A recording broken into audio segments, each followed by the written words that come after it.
Et puis finalement, je vais vous montrer ce qu'il faut savoir sur les quiz que vous pourriez devoir ou vouloir créer pour votre cours, pour vos leçons, etc., pour valider la réussite d'un cours. Donc, pareil, vous pouvez ajouter un nouveau quiz ici.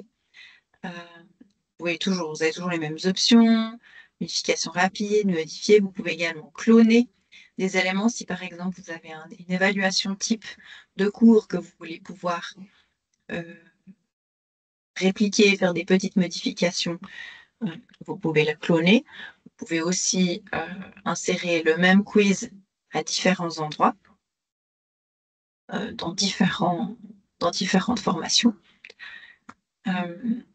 Donc, si vous faites la modification avancée, donc de nouveau ici, vous pourriez avoir plutôt un petit texte éventuellement introductif, mais ce qui n'est pas forcément nécessaire. Et puis, vous allez construire votre quiz de la même manière que vous allez construire une formation, donc avec des éléments qui sont les questions. Donc, vous allez créer par exemple une nouvelle question. Vous allez lui donner un nom. Ce n'est pas le titre de la question, c'est vraiment juste son nom. Donc, par exemple, hein. Et vous voyez que là, il manque vraiment des choses importantes. Donc, c'est pour ça que vous avez le petit point d'exclamation. Ici, quand vous cliquez sur la petite flèche, vous allez voir le détail déjà de ce qu'il faut mettre dans votre question. Donc, la première chose, c'est les points. Combien de points vaut cette question? Il peut arriver que vous ayez un bug au niveau des points totaux. Si c'est le cas, venez ici modifier vos points. Remettez 0, passez à 1 potentiellement, si c'était ça que vous vouliez faire. Et puis, vous avez le choix entre différentes questions. Alors, elles ne sont pas très explicites. Leur titre, parce que c'est un peu mal traduit, donc choix unique, c'est assez clair. Il y a une seule bonne réponse parmi des choix. Plusieurs choix possibles. Vous pouvez aussi devoir trier des éléments en disant lequel est le numéro 1, quel numéro 2, etc. Vous pouvez devoir évaluer en disant est-ce que de 1 à 5, cette proposition est bonne, ou faire des réponses ouvertes où les personnes peuvent faire un commentaire libre à écrire. Donc le plus souvent, peut-être, vous aurez des choix uniques. Donc ici, vous devez modifier la question. Est-ce que vous avez apprécié cette formation?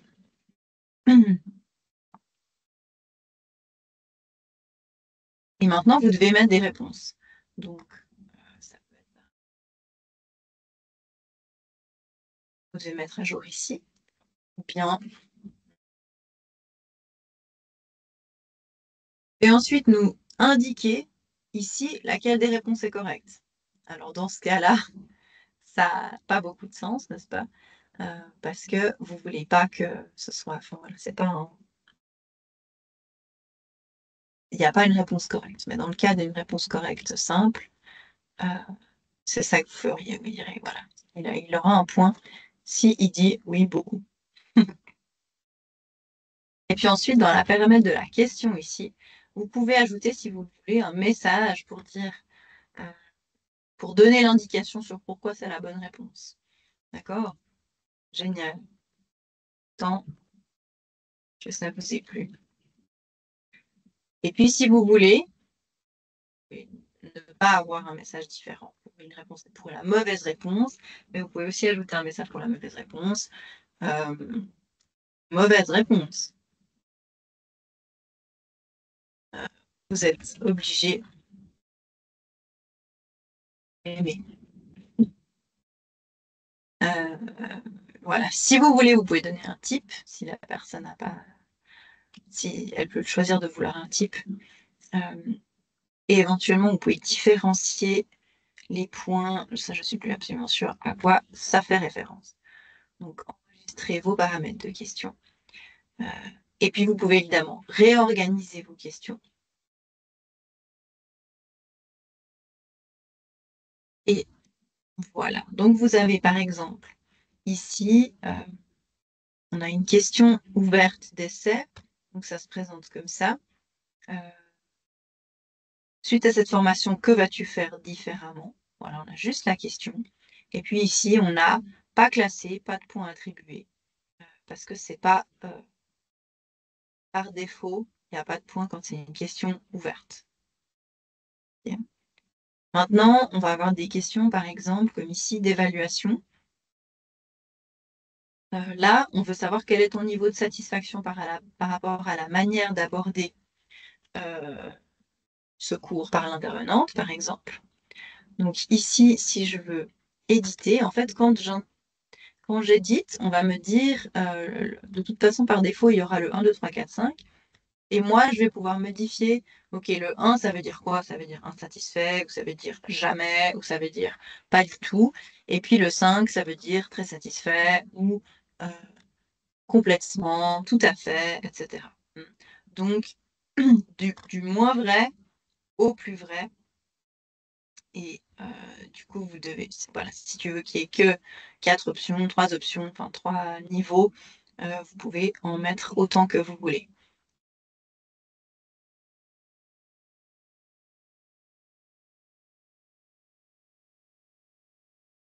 Et puis finalement, les paramètres du quiz sont assez importants aussi. Quand est-ce qu'on est inscrit au quiz? Quelle note permet d'avoir, de réussir ou de ne pas réussir? Donc là, typiquement, c'est un questionnaire d'évaluation, donc on veut pas de notes. Mais sinon, voilà, vous pouvez mettre, par exemple, on veut que les personnes, elles aient 60% de réussite pour dire qu'elles ont compris, ou 3/4, 75%, par exemple. Euh, voilà. Est-ce qu'il y a un certificat qui est associé à ce quiz? Ça, c'est si vous avez écrit un certificat. Est-ce que toutes les questions sont obligatoires? Donc, de nouveau, désolé pour la traduction, c'est ce que ça veut dire. Et est-ce que vous avez une limite de temps pour ce quiz? Le plus souvent, non.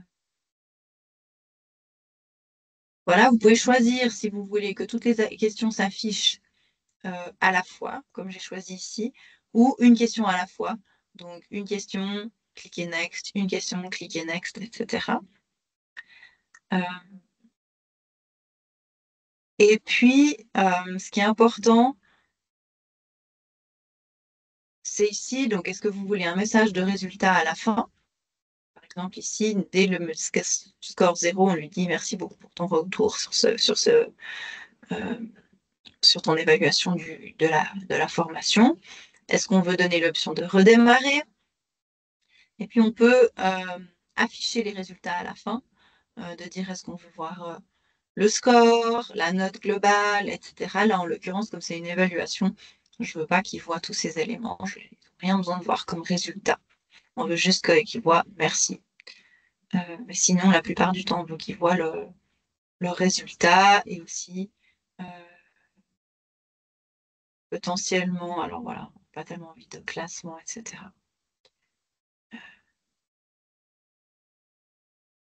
Et voilà, je crois que c'est tout ce que vous avez besoin de savoir pour pouvoir créer des quiz.